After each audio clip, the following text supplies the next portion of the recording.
মাটির নিচে আস্ত একটা শহর। আজ বলছি টার্কির সেই অবিশ্বাস্য ডেরেনকুইউ আন্ডারগ্রাউন্ড সিটির রহস্য। Hello and welcome back to Priya Rani Chhetri.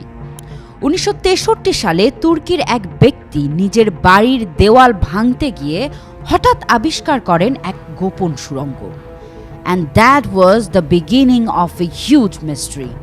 মাটির নিচে প্রায় 200 ফুট গভীর এই শহরে একসময় 20,000 মানুষ একসাথে থাকতে পারত। এখানে ছিল স্কুল, গির্জা, খাবারের গুদাম, এমনকি পশু রাখার জায়গাও। But the biggest mystery is the ventilation system. মাটির এত গভীরেও কিভাবে মানুষ অক্সিজেন পেত? সেখানে 15,000-এর বেশি ছোট ছোট ভেন্ট ছিল, যা দিয়ে বিশুদ্ধ বাতাস আসত।